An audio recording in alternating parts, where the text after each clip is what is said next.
Hello students, Geeta ma'am here. आज हम आरोह पुस्तक से पाठ पहलवान की ढोलक का अध्ययन करेंगे। पहलवान की ढोलक फणीश्वर नाथ रेणु की प्रमुख कहानियों में से एक है। यह कहानी लुट्टन सिंह नामक पहलवान की जिजीविषा और हिम्मत का वर्णन करती है। इस कथा में परिवेश का मानवीकरण कर उसे जीवंत बनाया गया है। लुट्टन पहलवान बचपन से अनाथ था। उसकी सास ने उसका लालन पालन किया। सास की तकलीफ़ों का बदला गांव वालों से लेने के लिए वह पहलवान बना। श्यामनगर के दंगल में शेर के बच्चे की उपाधि प्राप्त कर लुट्टन ने पंजाब के चांद सिंह नामक पहलवान को हराया। राजदरबार का पहलवान बनकर आश्रय प्राप्त किया। जीवन के बाद के भाग में उसके बेटे भी पहलवानी कर राजदरबार में स्थान पा गए। लुट्टन उन्हें भी कुश्ती के दांव पेच सिखाने लगा। राजा की मृत्यु के बाद उसके राजकुमार ने पहलवान और उसके बेटों समेत उनकी छुट्टी कर दी। अब उसे गांव वापस जाना पड़ा। गांव में सूखा और महामारी का प्रकोप फैल गया। महामारी ने उसके बेटों को ले लिया, अर्थात उनकी मृत्यु हो गई। फिर 4-5 दिन बाद उसकी भी मृत्यु हो गई। उसकी अंतिम इच्छा थी कि चिता को आग देते समय ढोल बजाया जाए और उसे चिता पर पेट के बल लिटाया जाए। अब हम पाठ शुरू करते हैं। गांव में हैजा और मलेरिया फैला हुआ था। महामारी की चपेट में आकर लोग मर रहे थे। चारों ओर त्राही त्राही मची हुई थी। चारों तरफ मौत का सन्नाटा छाया था। इसलिए अंधेरी रात भी चुपचाप आंसू बहाती सी प्रतीत हो रही थी।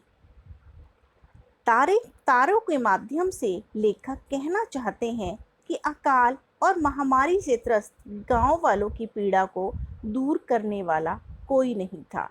प्रकृति भी गांव वालों के दुख से दुखी थी।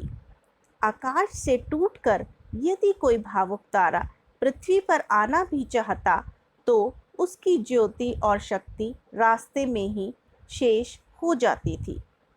झोपड़ियों से रोगियों के करहाने की, उल्टियां करने की और रोने की आवाज़ें आ रही थी, क्योंकि गांव के लोग मलेरिया और हैजे से पीड़ित थे। अकाल के कारण अन्न की कमी हो गई थी। औषधि और कोई और रास्ता न मिलने के कारण लोगों की हालत इतनी बुरी थी कि कोई भगवान को पुकार लगाता था तो कोई दुर्बल कंठ से माँ माँ पुकारता था। चारों ओर महामारी फैल चुकी थी। मलेरिया और हैजा विकराल रूप धारण कर चुके थे। हर घर में कोई ना कोई शिकार अवश्य हुआ था।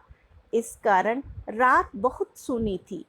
सियारों की चीख पुकार, पेचक की डरावनी आवाज़ और लोगों के करहाने की आवाज़ से वह रात्रि की शांति और अधिक भयानक बन रही थी। बच्चे कमज़ोरी के कारण मरियल आवाज़ में माँ माँ पुकार लगाते थे। इस कारण रात्रि की शांति में बाधा नहीं पड़ती थी। कुत्तों में सुनने की ज़बरदस्त शक्ति होती है। उन्होंने महसूस कर लिया था कि लोग महामारी की चपेट में आ चुके हैं, अतः वे सुकड़े से पड़े रहते थे और एक साथ मिलकर रोते थे। लुट्टन पहलवान के माता पिता उसे 9 वर्ष की उम्र में ही अनाथ बनाकर चल बसे थे। सौभाग्यवश उसकी शादी हो चुकी थी, वरना वह भी अपने माँ बाप का अनुसरण करता। उसका पालन पोषण उसकी विधवा सास ने किया था। बचपन में ही वह गायें चराता, दूध पीता और कसरत किया करता था। गांव के लोग उसकी सास को तरह तरह की तकलीफ दिया करते थे। लुट्टन के सिर पर कसरत की धुन लोगों से बदला लेने के लिए ही सवार हुई थी। नियमित कसरत ने किशोर अवस्था में ही उसके सीने और बाहों को सुडौल बना दिया था। जवानी में कदम रखते ही वह गांव में सबसे अच्छा पहलवान समझा जाने लगा।